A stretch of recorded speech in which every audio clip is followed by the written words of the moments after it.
Salut à tous, c'est Raven, j'espère que vous allez bien. On se retrouve aujourd'hui. Alors, nous, on enregistre cette vidéo, nous sommes le 6 septembre. Bon, cette vidéo ne sortira que le 7.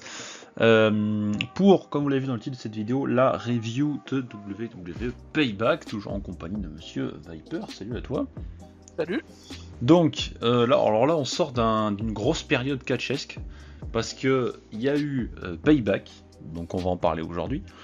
AEW nous a proposé All In, donc ça par contre on en parlera demain, donc la vidéo sera enregistrée pour nous le 7, à savoir demain, quand celle-ci qu'on est en train de parler maintenant sortira également le 7. Donc il va y avoir beaucoup de choses, la review d'All In arrivera je pense en fin de semaine, ça dépendra du temps disponible pour le montage. Ce sera même qu'elle puisse sortir le jour même de l'enregistrement, mais bon, on verra bien en fonction du temps. Mais comme je l'avais promis sur Twitter, enfin sur X, promis, on parlera d'All In parce qu'il y a quand même beaucoup de choses à dire. Et pour ma part, je n'ai toujours pas regardé AEW All Out, mais il y avait certains matchs qui m'intéressaient, notamment un certain Konosuke Takeshita contre Kenny Omega.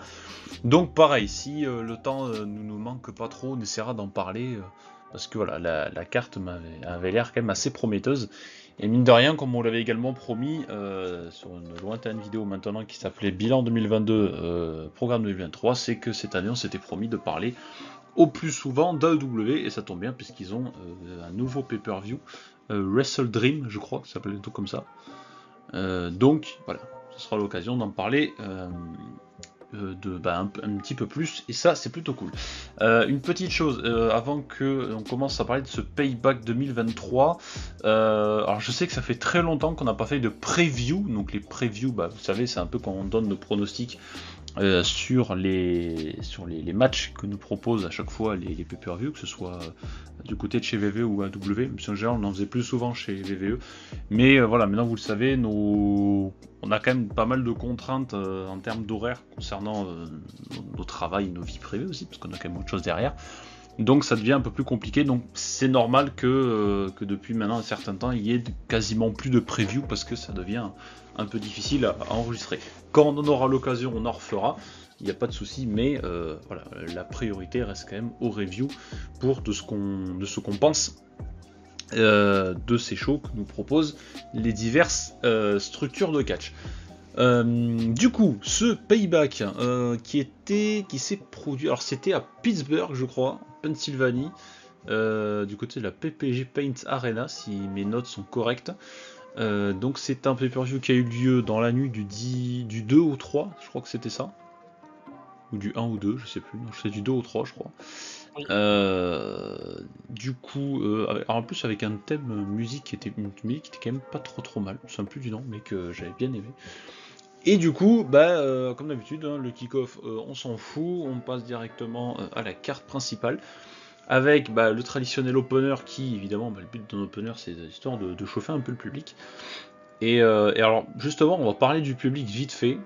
J'ai trouvé que sur certains matchs, il était totalement présent. Mais alors, pour les deux matchs en particulier, par contre, ça manquait totalement de réaction. Il y en a eu deux. Ouais, mais il y en a eu deux. Voilà. Pour moi, c'est Rey Mysterio, Austin Theory et Raquel et Rhea. Écoute, ça tombe bien parce que voilà, on est souvent pas d'accord sur certaines choses, mais là je pense qu'on sera éventuellement d'accord sur ces deux matchs-là. J'ai trouvé la carte excellente. Alors, justement. Même les matchs féminins, je les ai trouvés bons. Écoute, on va en parler tout de suite. Ça tombe bien en plus que tu parles de ça parce que déjà c'est toi qui est habitué à ouvrir les vidéos. Et là ça tombe bien parce que l'opener était justement un match féminin, un steel cage match entre Becky Lynch et Trish Stratus, un match qui a duré 20 minutes 02. Il était excellent. Et qui est quand même noté 8,30. Il était excellent. Une très bonne note. Et en fait sur Cage Match c'est c'est pas le match de la soirée pour Cage Match, c'est le deuxième meilleur match, le mieux noté. Moi je l'aurais mis troisième meilleur match parce qu'il y en a deux autres qui ont surpassé, mais ce match là a été... Il y en a deux autres qui ont surpassé? Oui. En termes d'histoire et de choses, il y en a deux qui ont surpassé ce match. D'accord, voilà. Ok. J'ai trouvé enfin ça faisait du bien qu'on voit ça en match. Mais déjà celui-là, premier mot, respect Trish Stratus. Alors oui, ça c'est clair, respect Trish Stratus. Et c'est pas quelque chose que je m'attendais à dire, parce qu'en général on avait souvent ce truc en disant putain les légendes, faut arrêter, nanana. Pour moi, actuellement, depuis ces dernières années, c'est le meilleur match féminin que j'ai vu de l'histoire. Oui. Voilà. D'accord. Alors, je peut-être pas spécialement de l'histoire non plus. Mais je l'ai trouvé excellent depuis ces dernières années. Il était très bien. Mais en même temps, c'était compliqué Enfin, il fallait que VVE se rachète, parce que là, franchement, la division féminine, elle était pas spécialement incroyable au vu de ce qu'on avait pu voir et même de ce qu'on en disait sur les dernières vidéos. C'est-à-dire qu'en général, la division féminine, c'était souvent le match qu'on regardait même pas, quoi. Et en fait, le problème que j'avais avec Payback, c'est que quand j'ai regardé la carte avant de regarder le show, parce que j'avoue qu'il y a fait un petit moment où j'avais pas trop suivi les épisodes de Raw SmackDown, sauf là, le dernier Raw qui est sorti pour nous, le match entre Gunther et Chad Gable, il faut le regarder. C'est du bonheur. Chad Gable, il est incroyable, il est trop bien. Ouais. Gunther, il est incroyable aussi. C'est un super match que je vous recommande, franchement. Allez-y. En fait, je regarde beaucoup en ce moment, c'est Raw que je regarde beaucoup. Il y a NXT. NXT et SmackDown, je le laisse un peu moins maintenant. Bah écoute, moi c'est.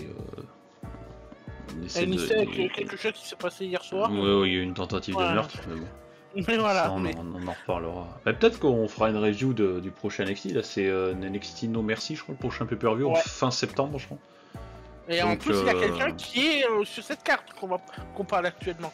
Mais je sais que Carmelo Hayes défendra son titre. Alors, d'après ce que j'ai vu, c'était soit contre Dragunov, soit contre Wesley. C'est contre Dragunov. Et on a Tiffany Stratton contre Becky Lynch. Oui, mais ça, c'est pas en pay-per-view, ça. Si, c'est pour le pay-per-view. Bah non, ça... Oui, mais c'est la semaine prochaine, ils vont le acter pour le pay-per-view, pour le non merci. Mais moi, c'est pas ce que j'ai compris. J'ai vu la vignette de Becky Lynch, mais pour moi, c'était semaine prochaine à NXT. Oui, mais en fait, ils vont faire un programme, je l'ai vu un peu plus tard, ils vont faire un programme pour que ça arrive à non merci. Bon, ok. Qui a une grosse... qui est une petite rivalité. Bah écoute, pourquoi pas. C'est bien, les passages à NXT, c'est bien. Donc, en tout cas, voilà, pour revenir sur ce match, oui, merci Trish Stratus, parce qu'en vrai, comme on l'a dit tout à l'heure, en général, les matchs avec les légendes, c'est plutôt, elle a pris le chèque et puis c'est bon. Et en vrai, là, franchement, alors, elle s'est donné de sa personne. Hein. Ouais, c'était un tout petit peu long à commencer, j'ai trouvé. Un tout petit peu. Mais en vrai, alors pendant un moment, on a eu le maxi best-of des viens, je te prends ta tête et je te l'éclate contre la cage. Pendant un moment, on a eu que ça. Par contre, à un moment, Street ouais. Je peux parler, c'est grave, hein. Ouais, c'est grave. À un moment, elle se prend un coup dans la tête sur la cage. De toute façon, la photo. Le front, elle a un Nokia 3310. 3310. Voilà. De toute façon, si vous l'avez vu sur les réseaux sociaux, elle a posté une photo d'elle après le match. On peut pas dire que elle a pas donné de sa personne. Oh non. Ah, franchement. Alors, pareil, il y a eu pas mal de petits clins d'œil, notamment sur certaines prises portées, que ce soit du côté de Trish ou même de Becky Lynch, qui nous a fait un beau twist of fate. Mais oui. Coucou Lita, ça fait plaisir. Mais, ouais, il y a eu des trucs qui ont été bien. Des spots assez intéressants, notamment le bulldog depuis la 3ème corde de Trish Stratus. Non, juste avant ça. Quand elle est en cochon pendu, de l'autre côté de la cage. Oui, c'était pas après ça? Non, c'est avant le bulldog. Parce qu'elle remonte de la cage, elle redescend pour faire le bulldog. Elle enchaîne sur le bulldog après. Oui, mais j'allais le dire, mais pour moi c'était après. Non, mais t'as bien fait. Ok. Ouais. Elle est un cochon pendu, mais. Ouais, c'est vrai que le spot est quand même assez stylé, quoi. Ça, en vrai, c'était plutôt cool. Et que noter d'autres des spots assez intéressants. Bah, elle a la superplex de la 3ème corde, pareil. Toujours son petit effet, GG Becky. Et bon, on a eu un petit chant d'ici au somme du public. Alors, c'est bien, le public a donné de sa personne pour ce match. Et non, franchement, c'était bien sympa. Alors, par contre. par pitié, VVE, il y a un truc qu'il faut que vous arrêtiez de faire. Il faut arrêter de nous... Ah non, mais ça, je m'y attendais. Mais il faut arrêter de nous vendre des matchs en cage comme des matchs où c'est la stipulation à laquelle personne peut intervenir, ça se règle contre les deux personnes qui sont dans la cage. Il faut arrêter de nous vendre ça comme ça, on le sait pertinemment. Que dès qu'il y a un match en cage et que dedans, il y a quelqu'un qui a un partenaire, un manager ou quoi que ce soit, vous pouvez être toujours sûr qu'il va se démerder pour rentrer ou pour distraire. Donc s'il vous plaît VVE, le match était très bien. Je m'attendais. Quand j'ai vu Zoe Stark, je me suis pas énervé parce que tout ce que j'attendais c'était en mode bon. Tu sais, je regarde à la montre, ça va arriver quand? Maintenant, pas maintenant, après. Donc voilà. Il faut juste VVE arrêter de nous vendre ça. On le sait très bien. Les Steel Cage Match, ça n'a plus la même saveur qu'à l'époque où c'était vraiment deux personnes et puis voilà. Maintenant c'est il y a des interventions ou quoi que ce soit. Mais bon. Ça m'a fait râler un peu, mais voilà, je m'y attendais donc. Elle a pas perdu. Non, effectivement, elle n'a pas perdu, et dans tous les cas, il y a eu le Manhandle Slam de Becky, pareil, depuis la troisième corde, qui va lui octroyer la victoire dans ce match, sachant que oui, Zoe Stark est intervenue, mais, comme tu l'as dit, ça n'a pas empêché Becky de pouvoir les gérer à deux, et de pouvoir s'offrir la victoire. Sachant que l'aftermatch... Effectivement, Zoe Stark c'est quand même venu me voir Trish en mode bon bah vas-y t'inquiète, t'as perdu, bon je suis là, etc. Et bah Trish Stratus, elle a plus envie d'avoir Zoe Stark à côté. Ça s'est traduit par une petite gifle de Trish. Le petit regard de Zoe Stark en mode ok, y a pas de souci. Et là par contre, là ça y est, Zoe Stark n'est officiellement plus la petite protégée de Trish Stratus. Hop, ça s'est conclu par son finisher dont j'ai oublié le nom mais que j'adore, il est incroyable. Et Trish qui va continuer encore à la VVE. Bah est-ce que... Oui, donc le chapitre avec Becky est officiellement terminé, vu qu'après en interview il y a eu l'actuelle championne de NXT qui est venue faire un petit face-à-face, dira-t-on, avec Becky.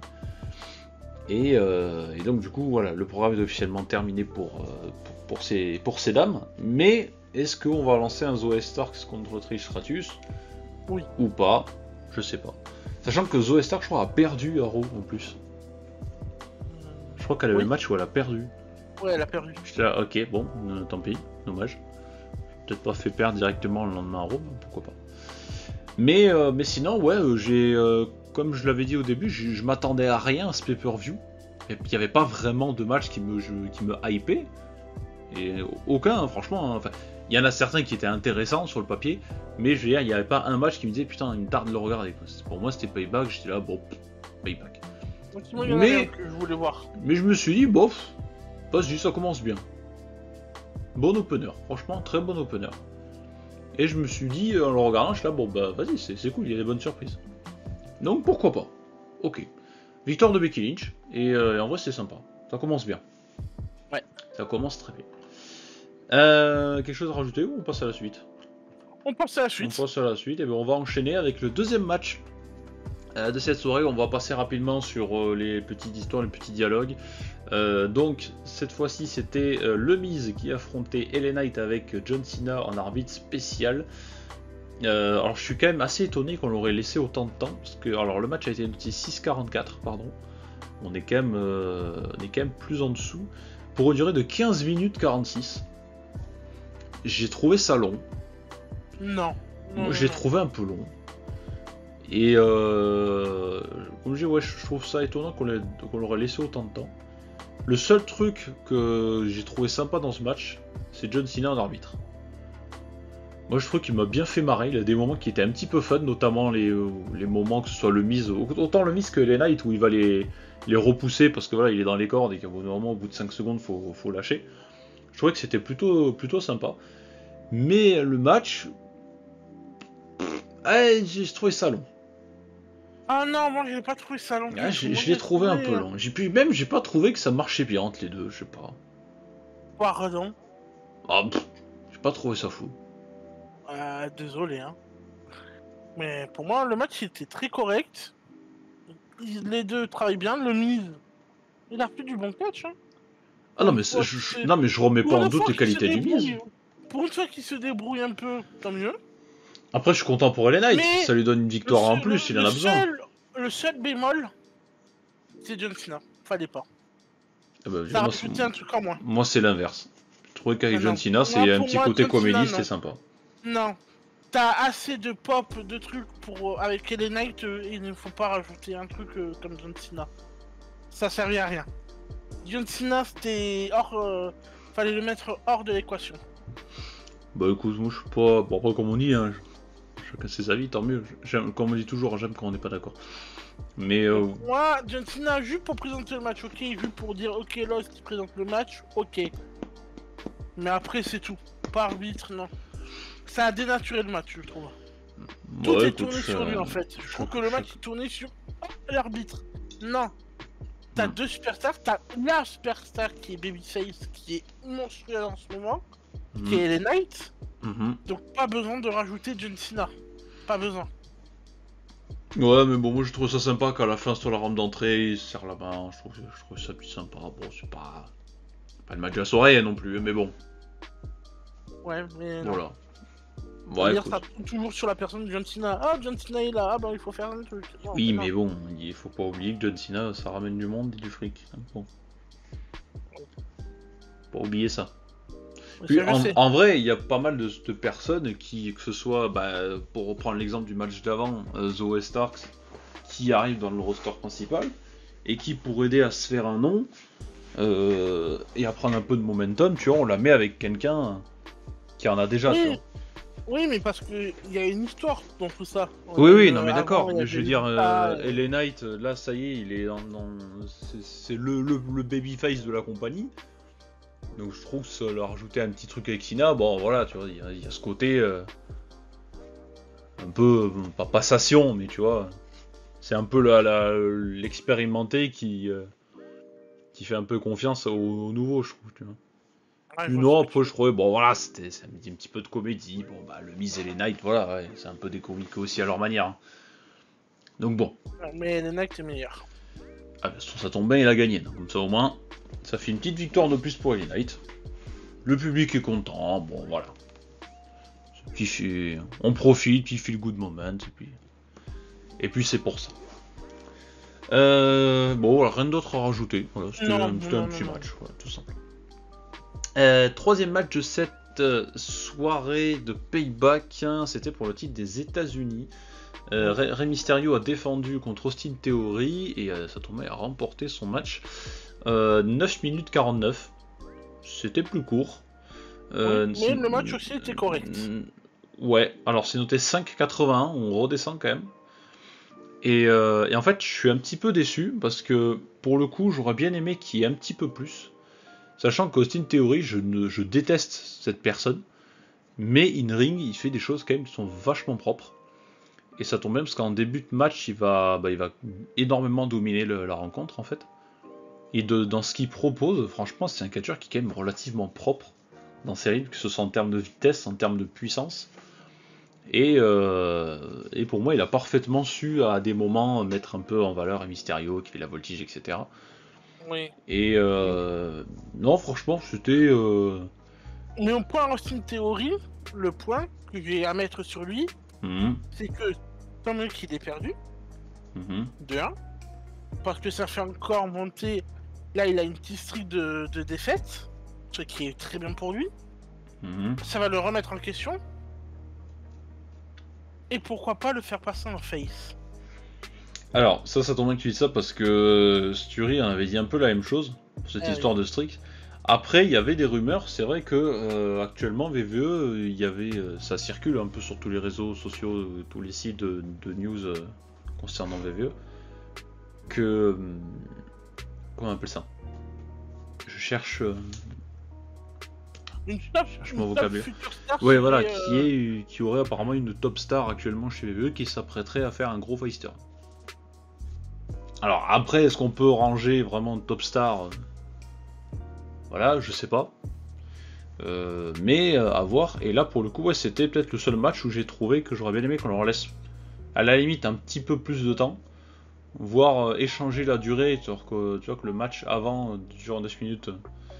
Et celui-là, peut-être pas 15, tu vois, mais au moins 13, 12-13 minutes. Parce que bon, il y avait vraiment quelque chose à faire, et en vrai il y a moyen de faire un match pas trop dégueu entre les deux. Et comme je dis, voilà, il y a une grosse domination de Steam Theory, il y a eu un très beau slide là sous la première corde de Rere qui a enchaîné avec un DDT à l'extérieur, c'était très joli à voir. Et ouais, mais c'est clair, pour ce qu'on lui demande, il fait le taf, là il est rentré avec toute son équipe de la LWO là. Et c'est vrai que le seul truc qui manquait pour moi dans ce match, c'était l'investissement du public. Oui. Parce que c'est vrai que c'était extrêmement calme pour le match. Oui, bah en fait, tu sors d'un bon match en opener. T'as eu la méga pop avec Elena et la victoire. Ouais, mais voilà, c'est juste pour moi, c'est surtout la victoire d'Elena. Mais là, tu sais toujours que 3ème, 4ème, 5ème match, là, tu commences dès le 3ème match, tu commences à un peu être dans le ventre mou du show. Parce que au milieu et tout. Hop, tu mets un petit match pour remonter, redescendre un peu la température, et hop, tu remontes d'un coup pour le main event. Ouais, bah de toute façon, le match qui est juste après celui-là était dingue, donc... Parce que la carte, franchement, elle est gérée à la perfection. Elle est gérée d'une manière d'une main d'un maître. Parce que, mets les deux gros matchs au début, un petit match là pour dire, ok, 3ème... Ah oui, bien sûr, mais l'ordre des matchs sur une carte est très importante, je dis pas le contraire. Et là, je trouve que, pour moi, Payback, actuellement, c'est le meilleur show VVE qu'on ait eu depuis le début de l'année. Voilà. Ah oui, d'accord, carrément. Ah oui, pour moi j'ai vu tous les trucs en direct, pour moi, actuellement, c'est le meilleur, pas le meilleur match, mais le meilleur pay-per-view que j'ai vu depuis le début de l'année. D'accord, ok. Alors moi, je lui donnerais ce titre-là, surtout pour la division féminine, mais pas spécialement pour le match qu'on parle, pour l'avant-dernier match de la soirée. Lui par contre j'ai trouvé très long et j'étais pas investi dedans. Il était très long, mais c'est une bonne chose. C'est une très bonne chose. Je t'expliquerai pourquoi. On en parlera après, parce que pour l'instant il y a eu d'autres choses. Oui. Bon en tout cas sur Steam Theory et Mysterio, comme je dis, pour moi c'était le seul truc qui manquait, c'était peut-être un petit peu plus de temps. Et surtout que le public était, comme on l'a dit, pas très investi dedans, mais comme tu l'as très bien dit, l'ordre des matchs est très important dans un show, parce que si tu mets tous les meilleurs au début et qu'à la fin tu nous laisses que de la daube, c'est vrai que le ventre mou va comme ça se faire ressentir. Donc non, c'est normal que tu mets un kick-off, un truc pour te mettre en ambiance. Un autre match après, souvent qui est un tout petit peu en dessous, mais qui reste quand même intéressant. Voilà. Ah oui, non, bien sûr. Et au milieu, faut pas oublier de mettre un petit truc pour pas que le public s'endorme totalement. Jusqu'au main event de la soirée, voilà quoi. Voilà. Au main event de la soirée, il y a quelque chose que j'ai beaucoup aimé, donc voilà, on en parlera pareil. Donc victoire de Rey Mysterio qui reste notre champion américain. Et moi je l'annonce, il va se faire virer du clan. On verra. On n'est pas là pour parler de ça pour l'instant. Pour l'instant tout va bien au sein de la WO, donc on reste. On en reste. Je le tease. Eh ben, tease-le. Match suivant. C'était un match pour le titre Undisputed Tag Team Championship dans un style City. Enfin, c'est un street fight, hein. On va arrêter de mettre des noms de villes ou tout ce que vous voulez, ça reste un street fight. Entre Sami Zayn et Kevin Owens qui défendaient leur championnat par équipe contre deux membres du Judgment Day, à savoir Finn Balor et l'actuel Mister et toujours Mister Money in the Bank, Damien Priest, qui a changé sa mallette. Actuellement que j'ai acheté la mallette. Oui, qui est disponible en commande sur l'Euroshop. W-Shop. Ah, sur le shop tout court, d'accord. Voilà, je l'ai acheté là-bas, donc voilà. Faites gaffe aux frais de port quand même si vous commandez là-dessus. Elle arrive le 22 octobre. Voilà, donc on la présentera bien quand un jour on fasse une vidéo pour présenter un peu tous nos goodies, catch, les ceintures, les cartes, des trucs qui vont arriver les mallettes. Pépite. Malheureusement. Ça va être pas mal. Bray Wyatt, on t'aime. Ouais.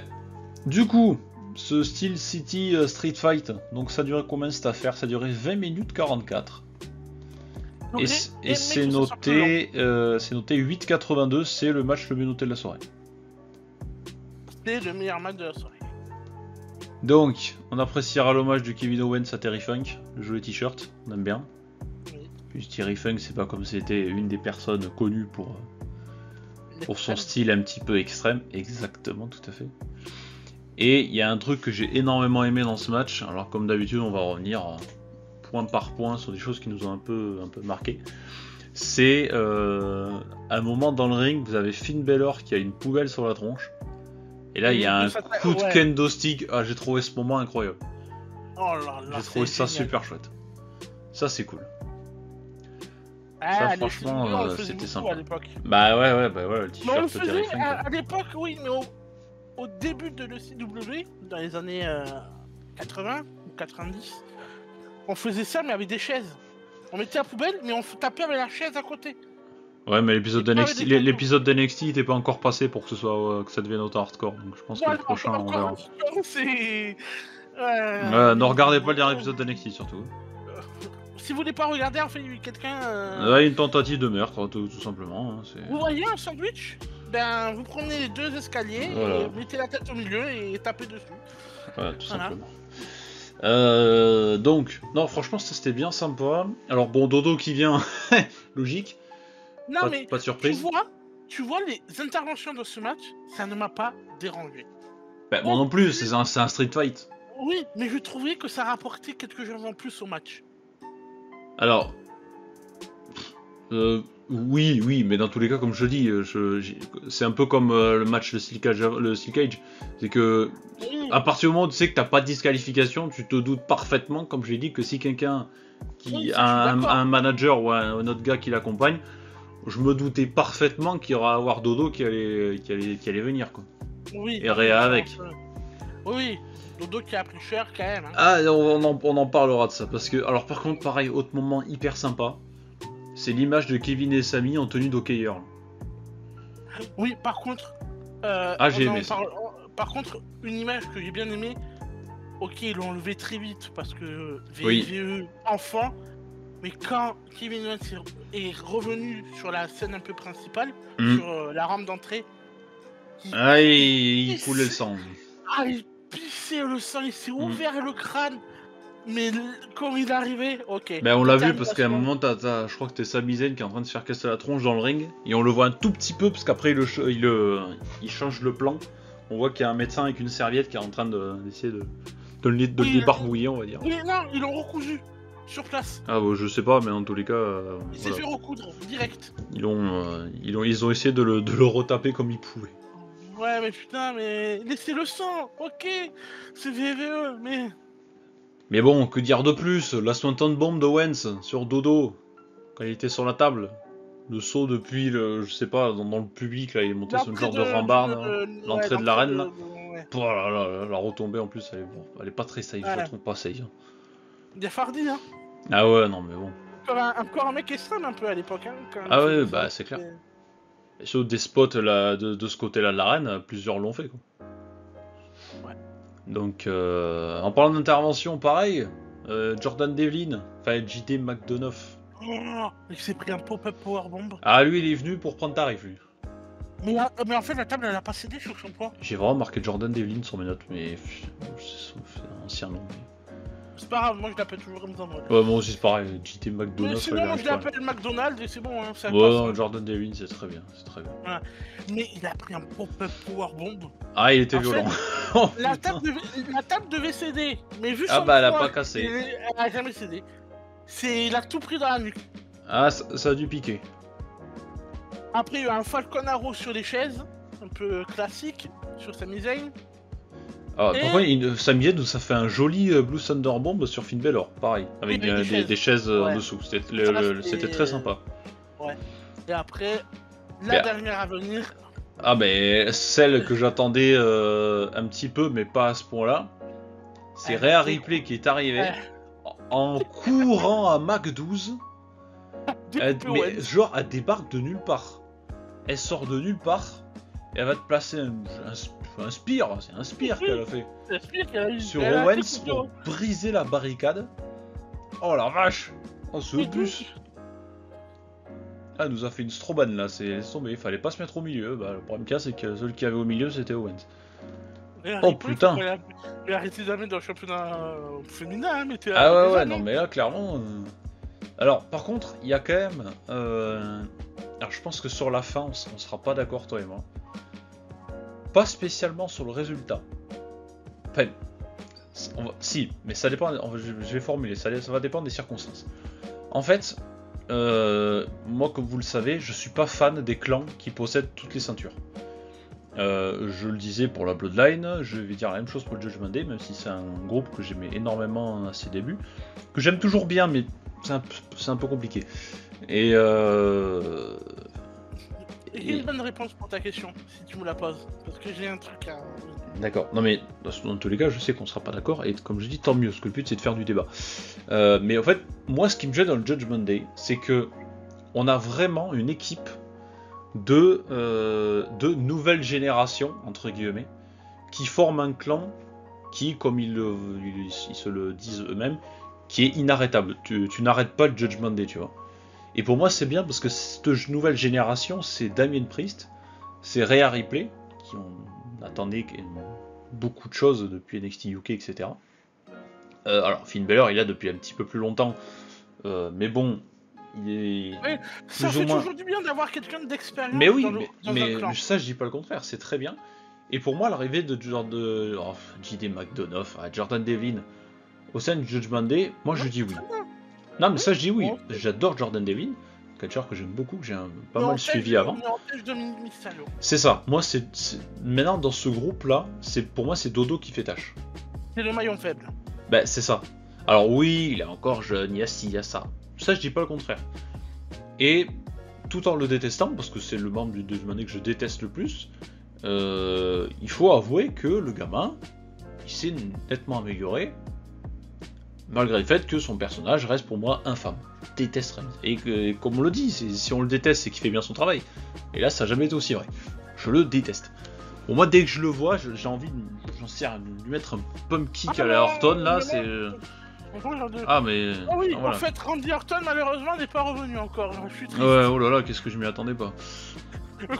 Oui, j'ai envie qu'il revienne. Mais il pleure pour de bon, pleure. Non, j'ai assez pleuré il y a un week-end. Hein. Bon, bref, et pour revenir sur le match, comme je dis, Judgment Day, sans Dodo, ce serait mieux. Donc, pour revenir sur le résultat, alors déjà, on va pas se le cacher, quand il y a eu le tombé final, il y a eu une grosse clim dans le public. Il y a eu la clim. Voilà, pendant quelques secondes, c'était calme. Mais moi, je suis très content qu'il y ait nous. Alors, justement, c'est une grosse soirée pour le Judgment Day, ça c'est clair. Pour eux, ils ont fait la soirée qu'il faut. Ils ont conservé les ceintures, que ce soit pour Ripley, et là ils sont devenus champions par équipe. Sauf que comme je l'ai dit, moi j'ai un problème avec les clans trop dominants, quand c'est des clans qui possèdent, quand je dis trop dominants, c'est-à-dire qu'ils possèdent tout. Et comme je l'ai dit, c'est... comment dire, moi ça m'embête, voilà, quand... Parce que en fait, ce qui va me saouler, c'est que pour moi, un clan n'a pas spécialement besoin d'avoir tout de son côté pour être important au sein d'une compagnie. C'est-à-dire que pour moi, Judgment Day, il y a Mr. Money in the Bank qui est la championne féminine, ou alors je sais rien, je comprends plus rien à ces titres féminins depuis que ça a changé là. Et pour moi, ça suffisait amplement, sachant qu'il y avait toujours cette histoire de petits... Attends, laisse-moi finir. Il y avait toujours cette histoire de petites tensions, est-ce que c'était vrai ou pas, entre Finn Balor, Damien Priest, etc. Bon. Qui veulent pas faire mourir l'équipe, le clan tout de suite, ok, normal, surtout pas maintenant, étant donné qu'ils sont champions par équipe. Sauf que, moi, ce qui m'a un petit peu énervé, c'est que, de mon point de vue, je sais pas s'ils avaient vraiment besoin de tout ça pour être plus importants qu'ils ne le sont déjà. Et il y a un truc sur lequel je reste malheureusement assez déçu. Alors, il y a eu des blessures, que ce soit pour Zayn et Owens, donc ça, c'est le risque du métier. Mais, depuis qu'ils ont récupéré ces ceintures qui semblaient imprenables sur les Usos. Mais oui, mais parce qu'ils ont battu. Regarde, tout ce que tu as dit, c'est ta réponse. Ils ont battu les Usos, équipe qui était archi-dominante et tout, etc., etc. Oui, mais ils ont fait quoi après? Oui, il y a eu des... Ils se sont séparés, d'accord. Mais le point de vue que tu dis pas, c'est que, ok, Kevin Owens et Sami Zayn ont eu des blessures. Mais ça, malheureusement, je dirais que du métier, ça. Ils ont été deux, et pour essayer de battre une équipe qui a battu la meilleure équipe de la WWE avant qu'ils se séparent, ils auraient été 5 pour essayer de les battre. Oui, c'est normal, ça a un clan. Oui, mais ça prouve que, l'équipe de Kevin Owens et Sami Zayn était très solide. Ah, mais ça, je dis pas le contraire. De deux, quand il y a eu des clans, il y a eu des clans qui ont eu tous les titres. Rappelle-toi, Evolution. On n'a jamais rien dit de l'Evolution. Quand À il y a l'époque, on eu parlait pas de catch. Adam Cole à la NXT, ils ont eu tous les ceintures, on n'a rien dit, parce que le clan était incroyable. Donc oui, un clan Non, mais doit avoir un tu n'as moment donné peut-être dans pas son... tout dit. Mais Ah, un moment, on en parlait pas d'NXT, mais ça veut pas dire qu'on en parlait pas, que j'en pensais pas moins. oui, mais on en parle dans un clan, il y a un moment donné où un clan a toutes les ceintures. Sauf les clans qui ne sont pas dominateurs. Voilà. Ben oui, non, mais ça je suis d'accord. Mais pour moi, un clan dominateur, c'est. Je comprends le fait est que oui, quand tu leur donnes toutes les ceintures, ils ont vraiment cette image de clan qui va dominer. Ça, je dis pas le contraire. Mais c'est. Ok, bon, ils ont toutes les ceintures. Comme je dis, il y a peut-être des gens qui aiment bien quand les clans possèdent tout. Peut-être que vous dans les commentaires vous aimez bien, ou peut-être que vous aimez pas aussi. Parce que voilà, maintenant pour moi tout va tourner autour d'eux pendant, j'espère pas trop longtemps non plus, pas se taper un an avec eux. Mais voilà, moi je trouve ça dommage. Alors oui, ton raisonnement c'est effectivement pour battre les champions, il faut se mettre à 5. Mais voilà, j'aurais aimé quand même qu'on ait le droit à d'autres bons matchs, parce que c'était quand même un excellent match, je me suis pas ennuyé à le regarder. Et je pense que c'est un match que je pourrais sans problème re-regarder à l'occasion. Mais de leur offrir une grosse victoire en tant que champion par équipe, dominateur, qui aurait par exemple voilà, battre un gros clan quoi. Parce que oui, il y a eu les blessures et tout, mais ça on n'y peut rien, c'est les risques du métier. Mais voilà, pour moi, j'ai pas. Oui, ils y sont mis à plusieurs pour les battre, mais j'ai pas ce match qui me dit voilà, ils ont battu les Usos. Mais voilà, après, il n'y a pas eu de grosse défense quoi. Je trouve ça un peu dommage. Bah voilà, comme je le dis, ça reste mon point de vue. C'est le point de vue de chacun. Pas non plus. Pas tout le temps être d'accord. Et encore, je trouve qu'on a été d'accord sur pas mal de choses dans ce match. Donc, enfin, dans ce match, pour l'instant, sur ce début de carte. Oui. Donc, c'est déjà pas mal. Mais bon, sinon, sans me parler de refaire un débat là-dessus, le match était très bien. Donc voilà, on vous invite à aller le découvrir. On passe à la suite ? Oui. Allez, alors je rentrerai pas plus dans le détail parce que juste après on a eu le droit pour faire la pause, étant donné que créer un replay, bah, on va essayer de se reposer de son spire. Il y a eu le Grayson Waller Effect avec c'était Cody Rhodes l'invité je crois. Oui. Et alors par contre je rentrerai pas plus dans le détail si ce n'est que Cody Rhodes nous a juste introduit un nouveau membre du roster de Raw, à savoir Jey Uso. Voilà, qui bon il est pas parti très longtemps. Oui, mais par contre. Quoi ? Le lendemain à Raw, il y a. Comment il s'appelle le directeur général de Raw. Comment il s'appelle Adam Pearce. Voilà, merci. Qui est allé voir Jey Uso. Il a dit, vu que tu es arrivé à Raw, on doit faire un échange avec SmackDown. Une superstar de Raw à SmackDown. Oui. Et les stipulations sont tournées d'un certain... Cody Rhodes. Ah. Cody Rhodes serait partant pour partir à SmackDown. Ouais. Pour faire une rivalité contre John Cena et pour plus tard le relancer contre Roman Reigns pour WrestleMania 40. Faut qu'il prenne une deuxième clim. LOL. Non, il n'y aura pas de deuxième clim. Il y en a jamais eu. La couette, le chocolat chaud, le petit biscuit. Oui, Disney. Non, je déconne. Mais bon, on verra d'ici là, c'est trop tôt. Mais il n'y a jamais eu de clim, hein. WrestleMania 39, j'ai pas vu de match. Hein. Ah bon, bah va sur YouTube sur ma chaîne là. Ouais. Et tu regardes, il y a une vidéo qui s'appelle Live React WrestleMania. Oui, mais il y a que la première nuit, il n'y a pas la deuxième nuit, il n'y a pas eu de deuxième nuit. Ah si, regarde, je peux dire que c'est en ligne. Et le main event, c'est Kevin Owens, Sami Zayn contre les Usos, voilà, c'est tout. Il n'y a rien d'autre après. Donc ouais, non. On va limiter tout ça. Parce que Roman Reigns était blessé, malheureusement, il a pas pu. Ouais, c'est ça, faut juste que tu arrives à vivre avec, c'est tout. Bon bref, à l'heure à laquelle on regarde le show, Jey Uso est à point, on va dire qu'on n'en sait pas plus. Voilà. Même s'il y a eu pas mal de face-off avec certaines superstars qui sont rentrées pendant l'épisode de Raw, notamment Riddle et McIntyre. Ça, on en parlera un peu plus tard. Match suivant du coup, alors noté 5-0-6, c'est le match le moins bien noté de la soirée pour une durée de 17 minutes 22. Je l'ai trouvé effroyablement long. Non. Aïe, je me crie pas dans les Mais oreilles. c'était le but. Et Marc, il dit donc, alors j'ai même pas le temps d'en placer une. Oui, mais... Tu sais, je veux dire, alors le match, je suis pas d'accord avec toi, mais j'ai rien dit encore. mais oui, je suis pas d'accord. T'as dit le match, non. Alors du coup, C'est... mais je suis pas d'accord, mais j'ai même pas encore parlé. Laissez-moi parler, bon. Donc du coup, Rhea Ripley défendait son titre, je sais plus, c'est quoi, c'est le Women's World Title, le titre Ouais. féminin mondial. Voilà, Je sais pas la différence avec l'autre, enfin moi je m'en fous.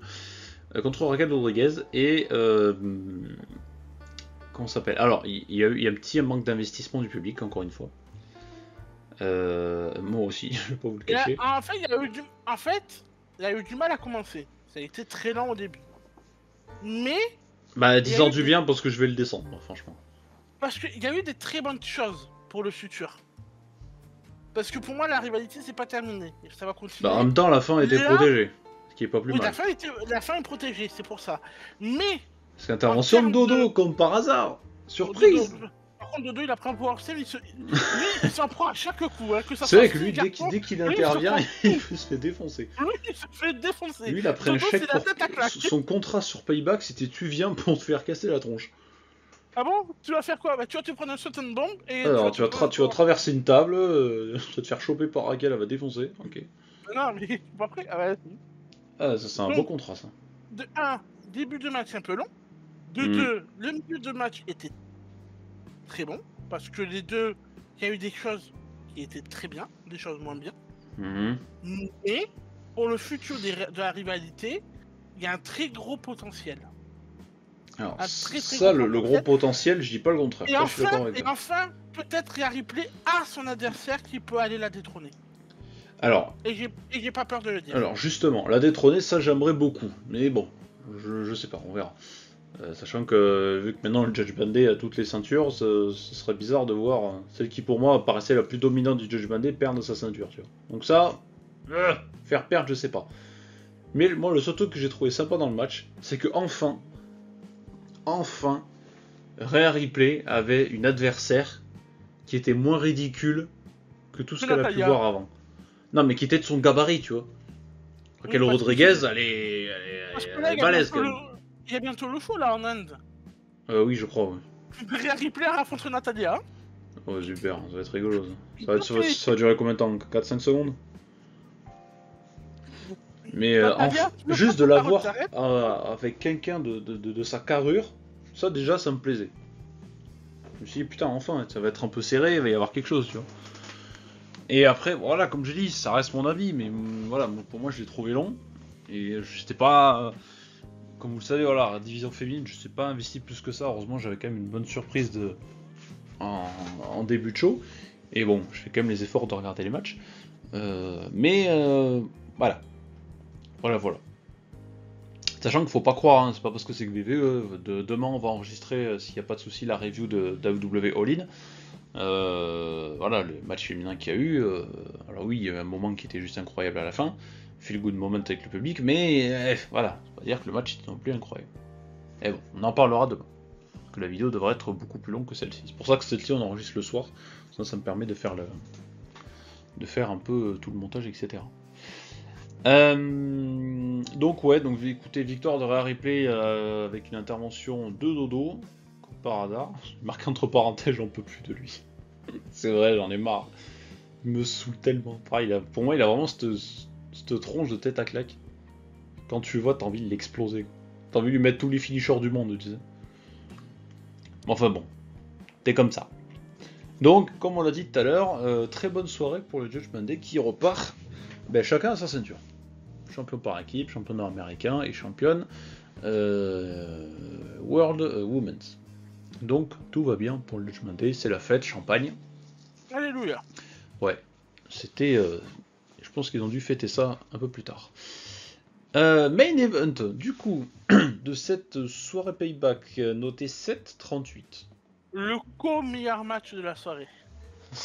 Alors c'est quand même... il est moins bien noté que l'opener et que pour les matchs pour les titres par équipe, avec une durée de 25 minutes 57. D'ailleurs, j'ai pas regardé la note générale du show. 7-38. Ok.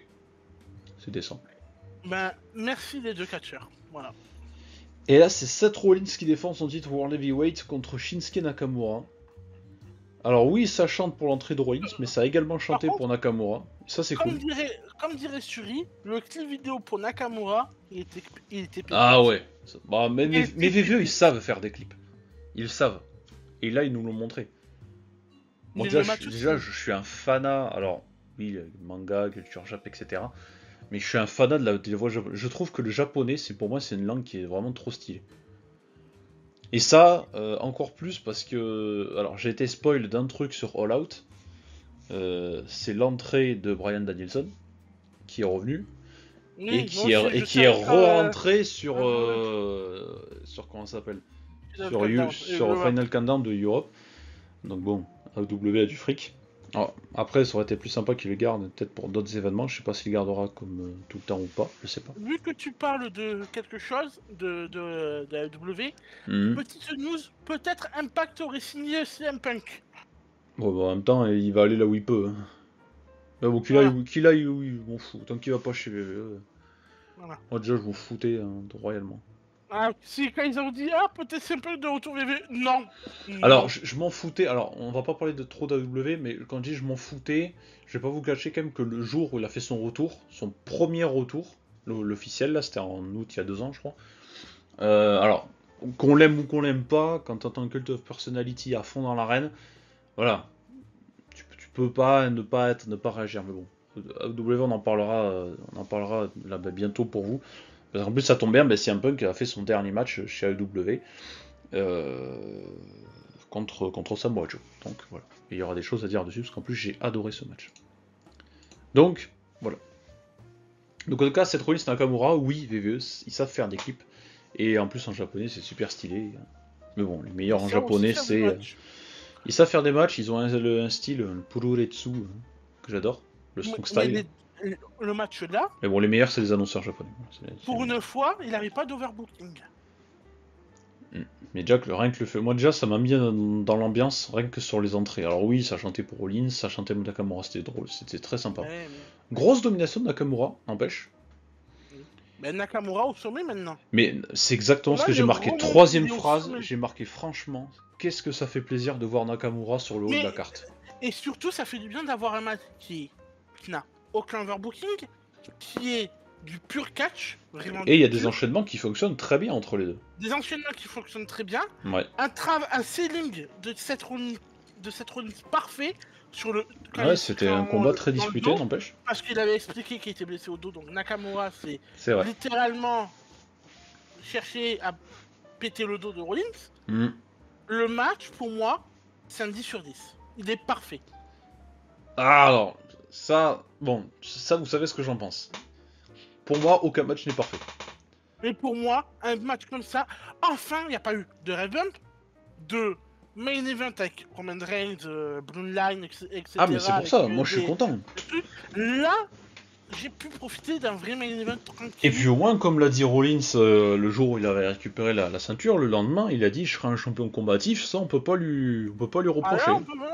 Ah là, même sa blessure ou pas, il y va. Comme dirait Suri, je suis d'accord avec lui, je vois un peu sur son truc. Ouais. C'est que la fin, l'angle caméra filmé a été un peu bizarre, le curse stomp. Ouais, c'est dommage parce que ça vient d'un enchaînement. Cet effet bien puissant du curse stomp.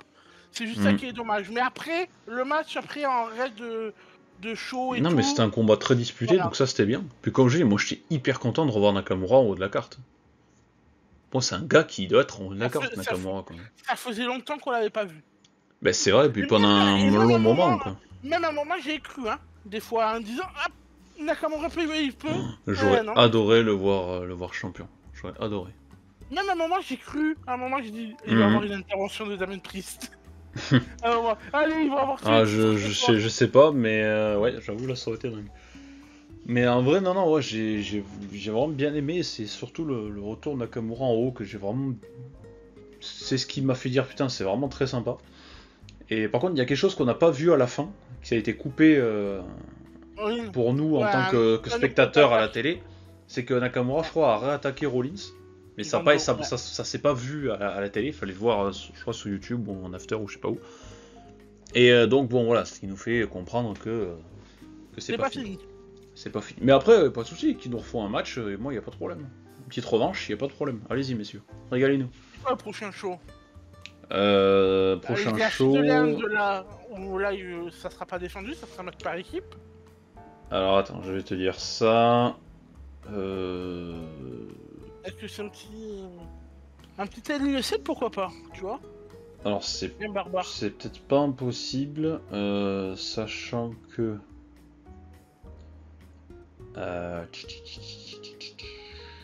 Alors, attends, parce que là, j'ai pas sous les yeux... Donc Payback. Alors là effectivement le prochain c'est le 8 septembre en Inde, ce sera Superstar Spectacle. Ouais. Alors est-ce que ce sera diffusé ou pas? Je pense pas. Peut-être sur le network, j'en sais rien. Mais vu que c'est en septembre, je pense pas, ça sera peut-être juste une tournée. NXT No Mercy par contre c'est le 30 septembre et là en octobre officiellement c'est Fastlane. Ah oui, Fastlane. Ce sera le 7 octobre à Indianapolis. Puis on enchaînera avec NXT Halloween. Donc ce sera à Orlando, en Floride. Tiens donc, Orlando. C'est sympa Orlando. Et puis là normalement on devra arriver après à novembre. C'est la Crown Jewel, les Survivor Series. Et on se rapprochera, mine de rien, du Royal Rumble au mois de janvier. Même si janvier, je vous cache pas qu'il y a une période où on ne sera pas spécialement là. Je dis pas plus, j'en dis pas plus. Ça, on vous en parlera d'ici un petit peu avant Noël, ça serait bien. Un petit peu avant Noël, ce serait quand même une bonne chose. Ouais. Bref, on arrive à la fin de cette vidéo. Merci, ouais. Monsieur Viper. Avec plaisir. Comme je dis, nous, on l'enregistre actuellement le 6-09. Elle devrait sortir le 7, logiquement. Donc, soit en fin de matinée ou en début d'après-midi. Et nous, demain, donc le 7, cette vidéo sera sortie. Et nous, on enregistrera la review, cette fois-ci, de All In, d'AEW. Donc, on va parler d'AEW, ça fait plaisir. Et on verra si j'ai le temps de regarder All Out. On en parlera aussi d'All Out, parce qu'il y avait des matchs qui étaient quand même plutôt intéressants. Sachant que ce week-end va être un peu dur, parce que c'est enregistré pour nous. Je vais essayer de faire assez vite. Ce serait bien de se débrouiller pour que tout sorte le même jour. Sachant que pour nous, ce week-end, il y a, si vous êtes du côté de Toulouse, la PopCon, donc qui est une petite convention du côté de la région toulousaine, donc c'est plutôt cool, on y sera le dimanche. Donc voilà, si jamais certains sont de la région toulousaine, n'hésitez pas à venir nous voir, ce sera avec plaisir. Bref, bah écoutez, nous on se retrouve demain pour Monsieur Viper, et sinon pour vous, excellente soirée ou journée, en fonction de quand vous regardez cette vidéo. Merci à tous, n'oubliez pas l'espace commentaire, le petit like qui fait plaisir toujours, l'abonnement si ce n'est toujours pas fait, et vous avez les liens de nos réseaux sociaux, si jamais vous souhaitez avoir des informations, les actualités sur la chaîne, etc. On vous fait plein de bisous, et à très bientôt pour les prochaines vidéos, catch-esque ou achat du moment, ou j'en sais rien. On verra ce qu'on vous propose. Des bisous, salut, ciao ciao.